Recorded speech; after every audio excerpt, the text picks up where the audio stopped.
So, hello everyone, and welcome to this meditation broadcast from Insight Meditation Center. I'm delighted to be with you and the names that I recognize on the chat. It's also very wonderful to see. Thank you for being here. Yesterday in the guided meditation, the focus was on ease and recognizing what takes you away from the ease. So the simple instruction for meditation was, or could be set yourself at ease and notice how you lose the ease or what takes you away from the ease. And in doing that, we start seeing the activities of the mind where we get agitated or shut down or confused or get caught in thoughts or desires or aversions. And then the question is, if you see that, what do you do? And what we do is we're mindful of it. We see it clearly, that what we're doing is kind of a truth-telling. Oh, look at that. Look what I'm doing. I was at ease, and now I'm less at ease. Just that information begins shifting, maybe our priorities, shifting what we want to devote ourselves to. And so today I want to orient it a little differently in that at any given moment, setting yourself at ease and calm, whatever is you're capable of, even if it's ever so slight. Let yourself be at ease, and don't make it worse. Don't make the situation worse. Don't choose to follow the option which brings you more unease, brings you stress, brings you distress, kind of makes you more agitated or less at ease. Don't make it worse. And it might be the situation is pretty bad, pretty difficult for you in some kind of way, and life can be that way for sure. And this simple teaching, don't make it worse. And what worse means, in the subtlest forms of that, is that the mind gets fixated on something, gets stuck on something, gets focused on something, where the mind loses its ability to have a relaxed, open attentiveness to the present moment, where the awareness does not flow along with the present moment, but it gets caught in something, involved in something, reactive to something. It might be caught up in judgments, might be caught up in opinions, preferences. It might kind of. So don't make it worse. And whatever way you are, and let's see if that could be a orientation for this morning, and see what you learn in that process. You don't have to do it well. Because if you don't do it well and then feel discouraged or upset about that, you're making it worse. Just allow things to be. Don't make them worse. And if anything else, let yourself be at ease. So assuming a meditation posture and gently closing the eyes, and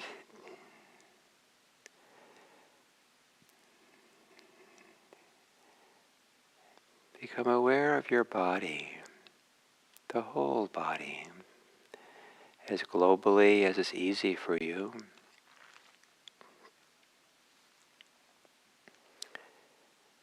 And you're more aware of the front of your body or the back of the body, or equally throughout. Are you more leaning to the right or to the left? Or is it balanced?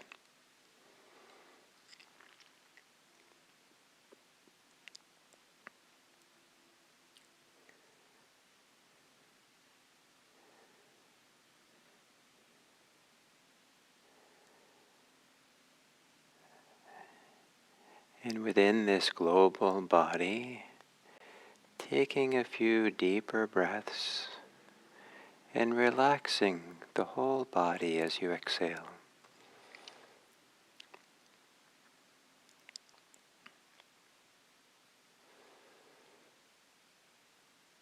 Breathing in, relaxing.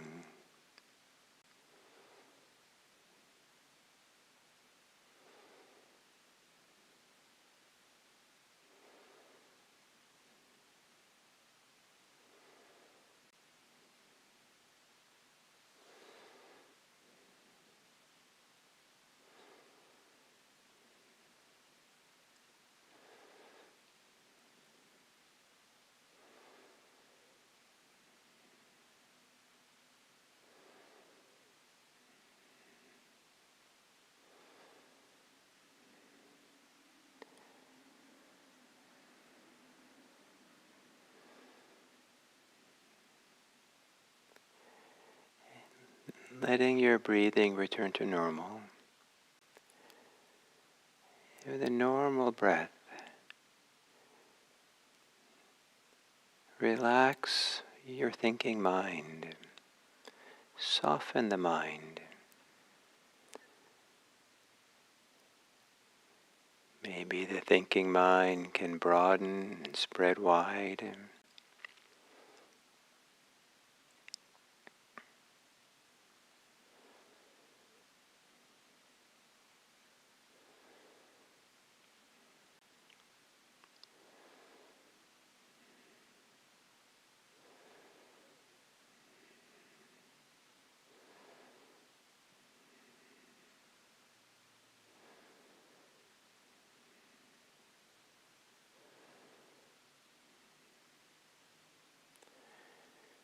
As you exhale,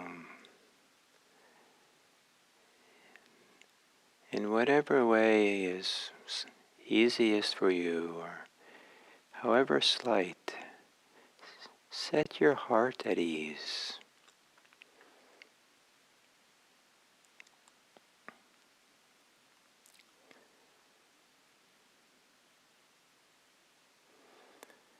And then stay attentive during this meditation to the breathing, breathing in and breathing out.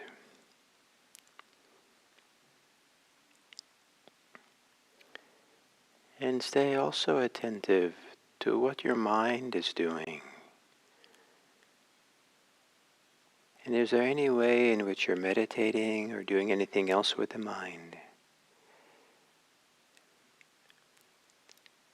that diminishes the quality of your well-being, how you are? Do you somehow make it worse?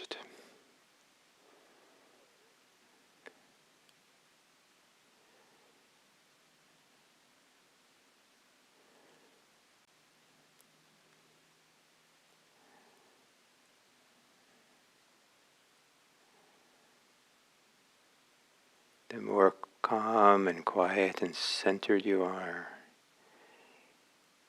the more subtle is the recognition of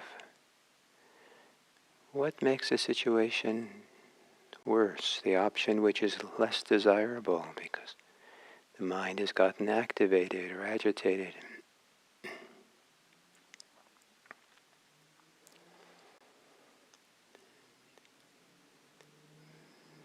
Maybe in ordinary life it would be a normal state to be in. But in meditation, there are ordinary states of being which are not the best option.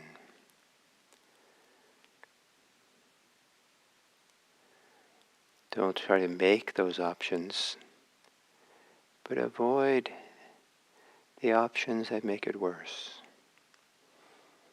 Stay close to your sense of ease.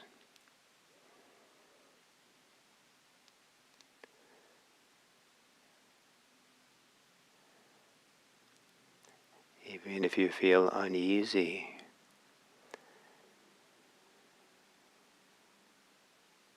Be attentive that you don't make it worse.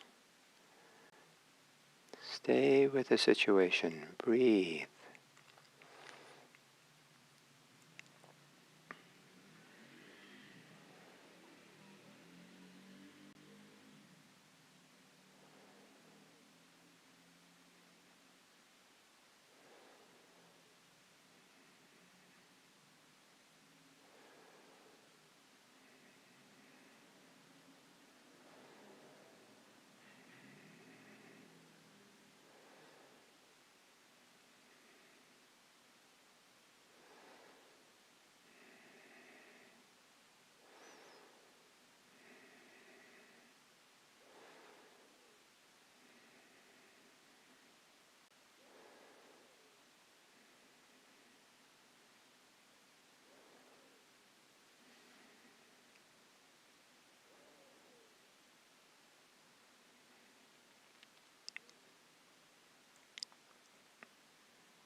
Sometimes the mind drifts off in thought,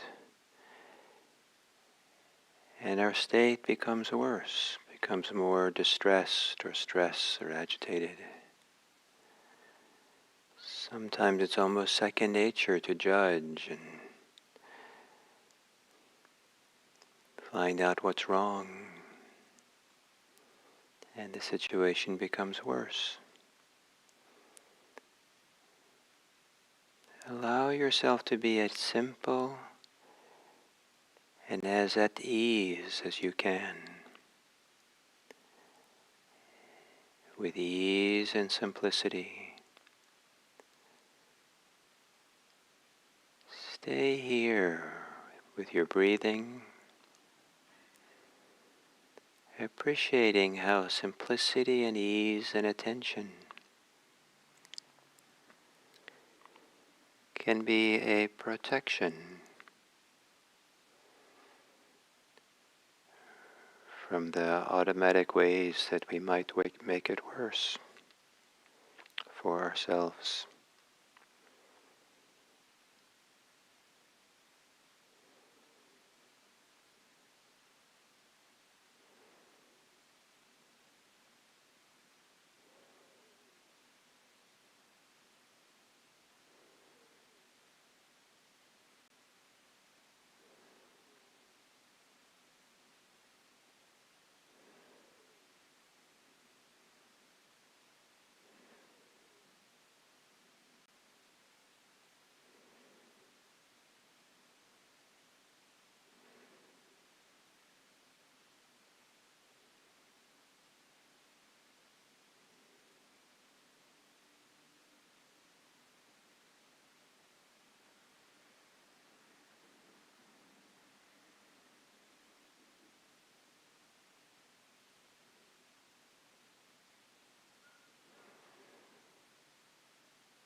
And then as we come to the end of this sitting, to take a moment to recognize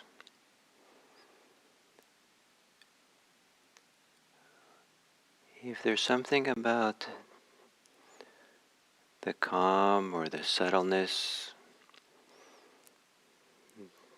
the ease or peace, clarity, or anything about the meditation that provides you with a reference point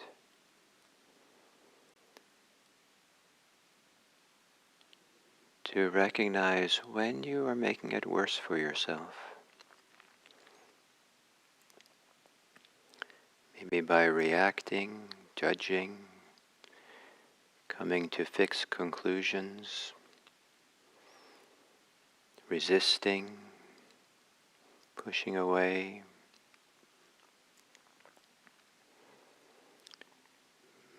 Do you have a heightened sensitivity for that, based on how you are now at the end of the meditation?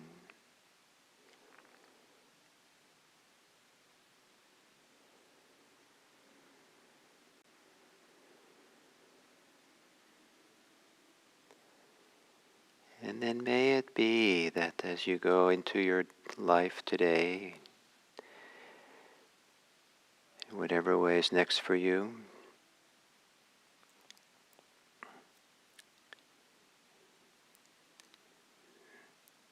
that the benefits of this insight, the benefit of this meditation, can be applied to not making any situation worse.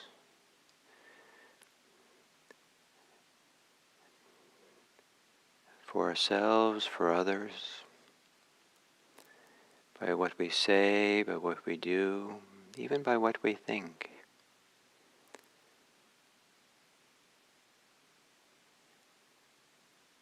And to refrain from what makes it worse.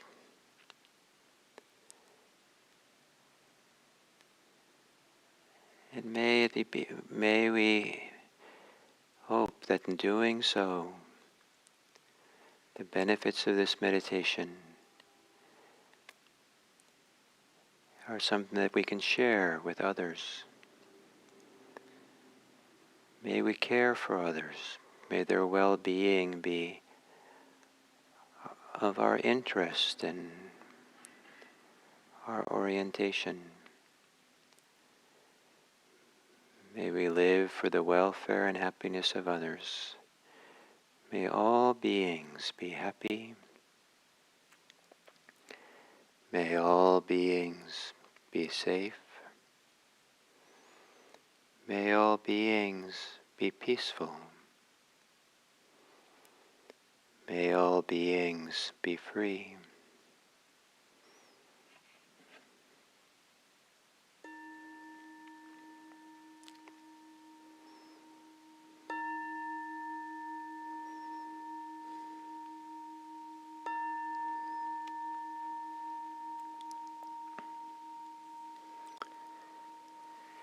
Thank you.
The theme for this week is to try to share with you some of the building blocks, the foundations for my particular orientation for teaching Buddhism, teaching the Dharma. And maybe from causes and conditions, life experiences, personality, all kinds of reasons, teachers have their own take, their own orientation. And so I thought maybe it'd be useful to try to provide you with mine that's behind how I teach. Maybe not always so evident. And yesterday I emphasized how because I feel like the rock bottom foundation of what motivates me in the Dharma and guides me in the Dharma is sensitivity to suffering and the end of suffering, and the possibility of a radical end to suffering, the possibility of a lessening of suffering for myself and for others. And that there are times in my life that I thought that was a rather simplistic orientation to be the center of the Buddhism that I practice and teach. But I've come to appreciate that it's actually quite a profound orientation. And it's philosophically profound, doctrinally profound, Buddhistically profound, because suffering and the end of suffering is a thread that goes through all aspects of our lives, and it touches everything. And the end of suffering, similarly, kind of touches everything we do and everything we are in a deep, deep way. So it's a profound thing. And for me, it's enough. That's enough for what the Dharma is about. If I take it one more step, then I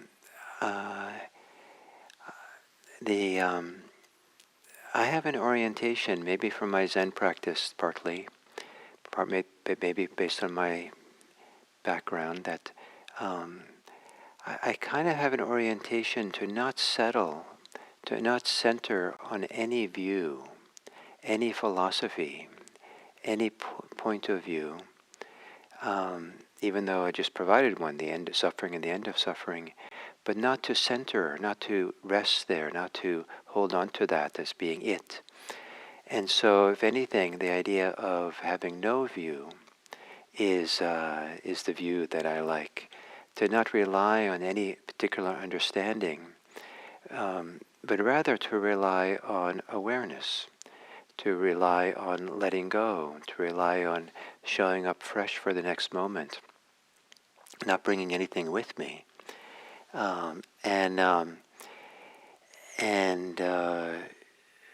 So, as a teacher, I listen to people as they talk to me about their practice, their life, and one of the things I'm listening to: do they have a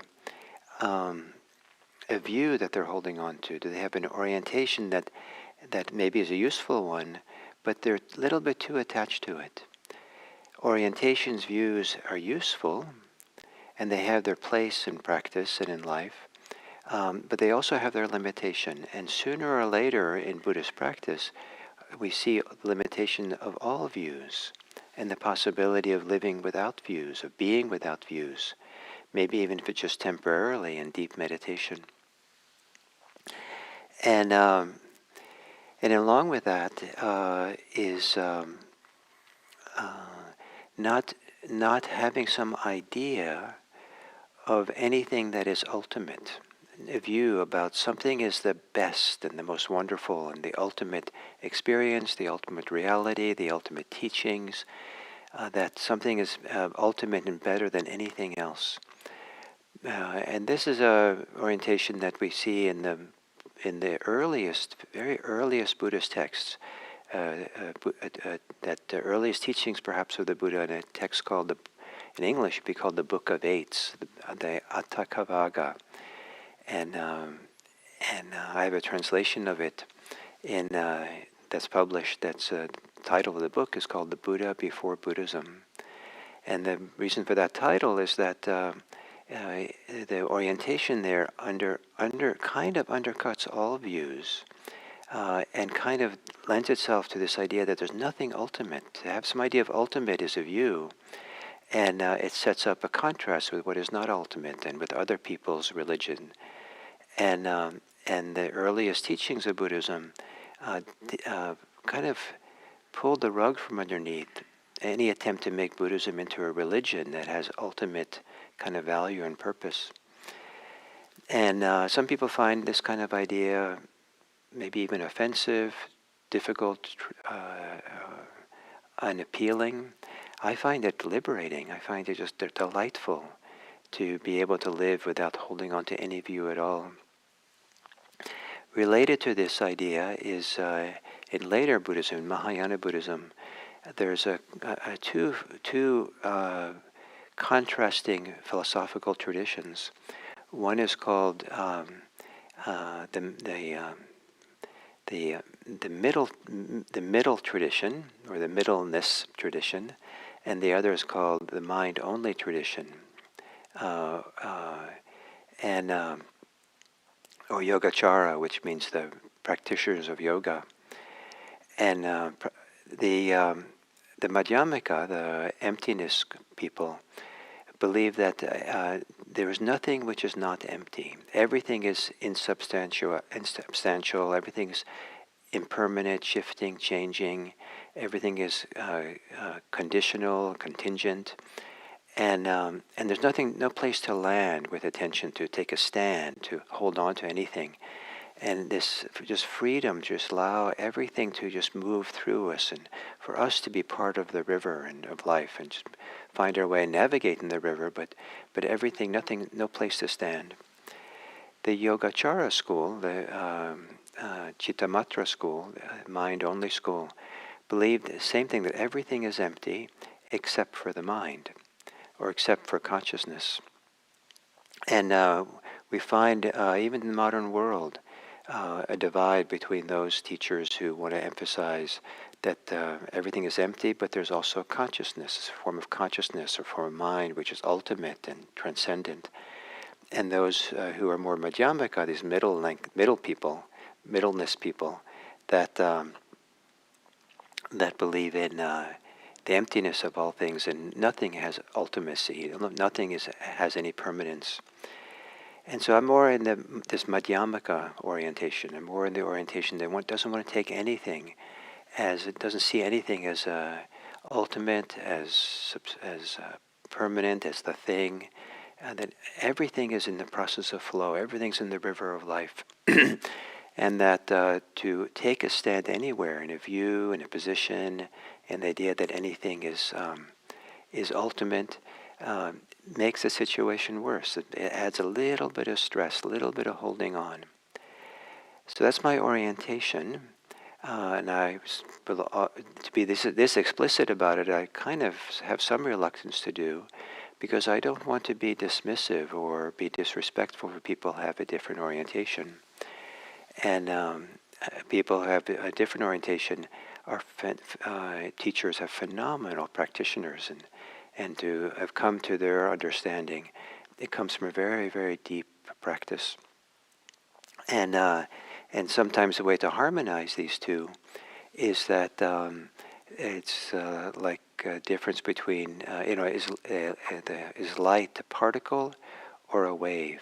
And they say, well, it's neither particle or wave, or it's both particle and wave. And so is there something ultimate, or is there nothing ultimate?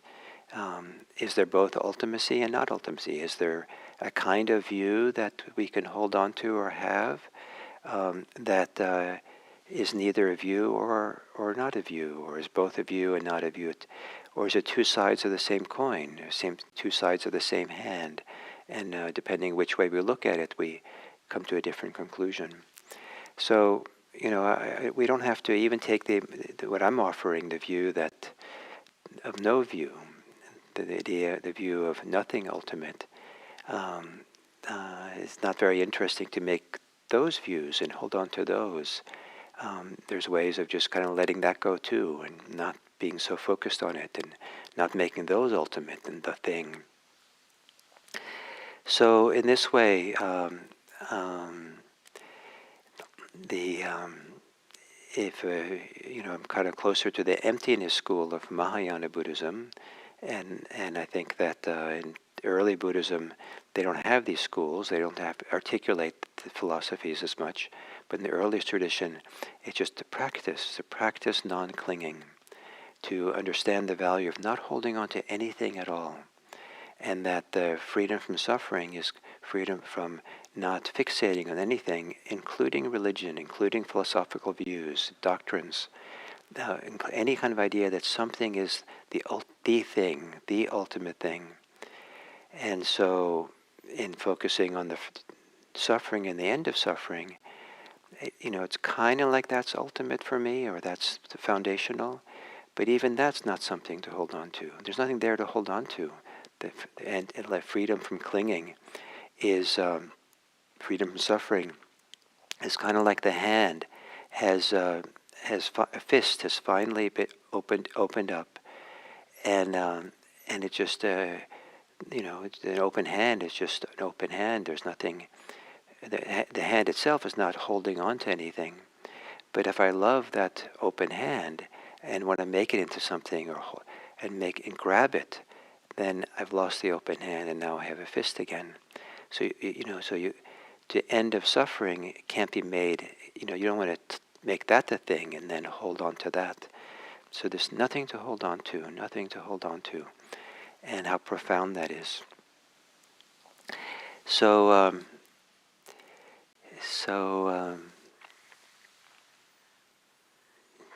suffering and its end, no view and no ultimacy are part of my Dharma, at least for now. And I say at least for now, so that that's also not taken as being the kind of ultimate truth. And I'll end with a little story. I'm not sure where it comes from, but there's a story of Mara, who is kind of the Buddhist personification of all temptations and hindrances that keeps us in the world of sensual desires, and prevents us from becoming awakened and free. And so Mara is this kind of being, this supernatural being that goes around and tries to stop people from practicing and getting enlightened and all that. And so Mara is out wandering around and with his attendant, and they come across a meditator who's doing walking meditation, and the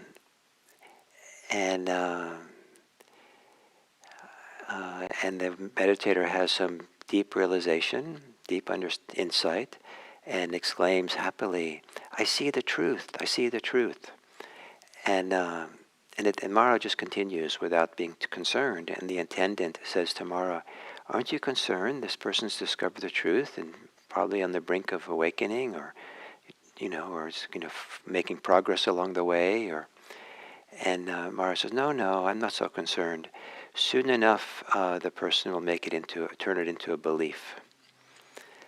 So we can see things that are powerfully true, but then we make it into a belief, and then we're back in Mara's hands, kind of. So thank you. And I'll continue with this tomorrow.